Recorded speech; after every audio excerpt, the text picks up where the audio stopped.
ladies and gentlemen, the massacre that took place in the village Al-Houla in Syria is an appalling, horrific, unjustified, and unjustifiable crime. This massacre was condemned by my government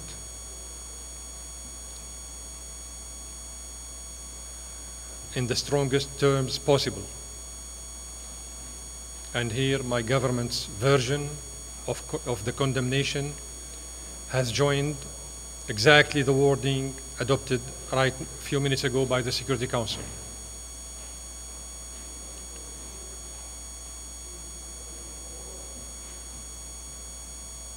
I would like here to condemn also, on behalf of my government, the tsunami of lies that were said a few minutes ago by some members of the Council who tried to mislead you by saying that their way of leveling accusations against my government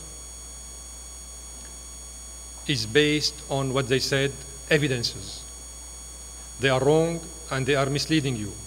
Neither General Mood nor anybody else told the Security Council in the informal session that he would blame the Syrian government's forces for what happened. It's really pitiful and regrettable that some members of the Council came out just a few minutes after General Mood had finished his briefing to mislead you, to tell you lies about what happened.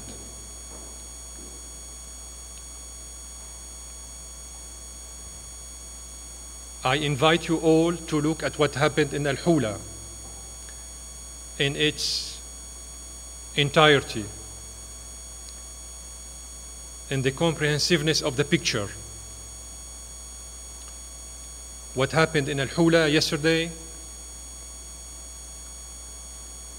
has a background, and we should understand this background in order to catch and understand who perpetrated this crime. Yesterday, after the Friday prayer, 200 to 300 armed men gathered around 2:00 p.m.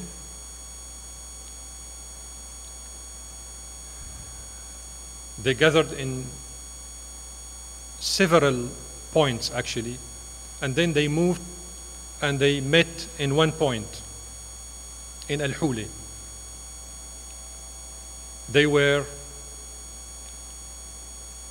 They had pickup cars loaded with heavy weapons such as anti-tank missiles, mortars, and machine guns the Libyan way you saw a couple months ago. And they started attacking the law enforcement forces in the area, who were positioned in 5 different points. And at the same time, the military operations, these attacks, military attacks, lasted from 2:00 p.m. up to 11:00 in the evening. So here we are not talking about a military attack that took place and ended in a matter of half an hour. It's a full-fledged military operation planned in advance with multi-tasked purposes. After attacking the military forces, the law enforcement orders positions, they turned towards the civilians.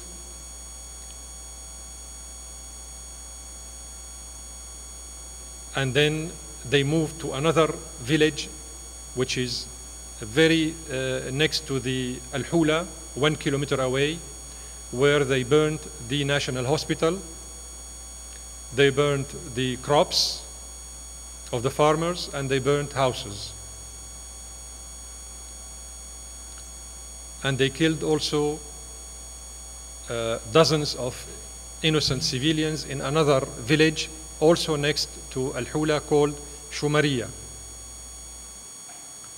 So here we are not talking only about one incident that took place in one precise area. We are talking about a theater of operation that engulfed many small villages in the area.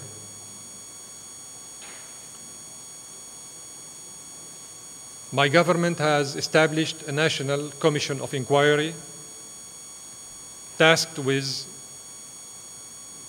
the mission of finding out who are the perpetrators of this horrific massacre,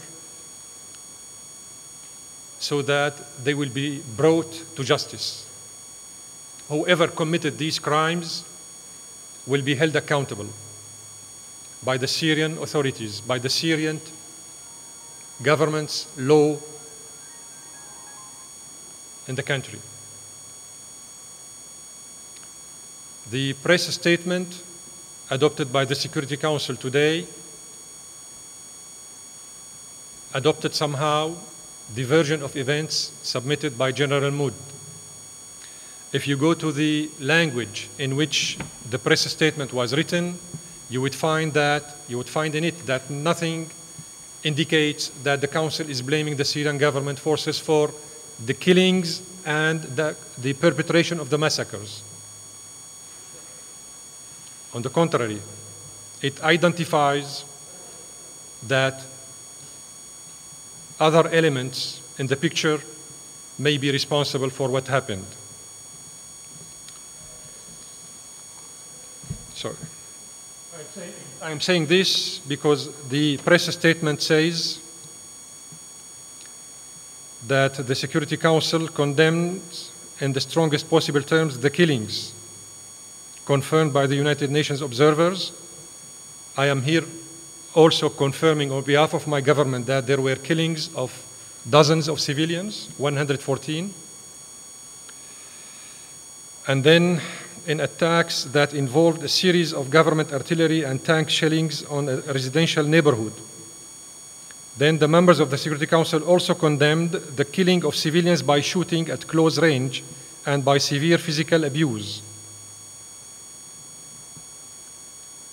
Most of the killings that took place in Al-Houla are due to this kind of assassination, killing at close range,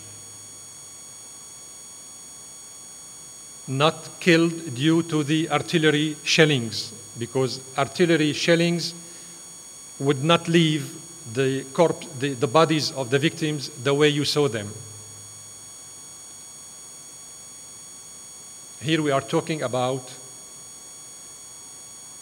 the Algerian killing styles in the early 90s.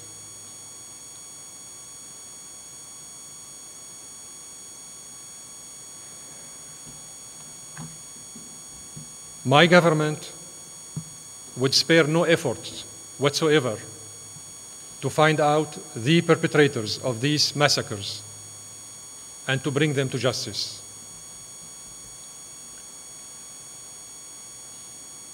I would like to add to that the Security Council should meet also to identify and call on those who are arming the terrorist groups in Syria, who are hosting them, instigating them and inciting them to violence, and protecting them, also to be brought to justice. Some members in the council, their officials, said it publicly. Some of them are permanent members. Their high-level officials said it publicly, that they would spare no effort to present and to provide the Syrian opposition with weapons, and some of them said non-lethal weapons. I don't know what does it mean.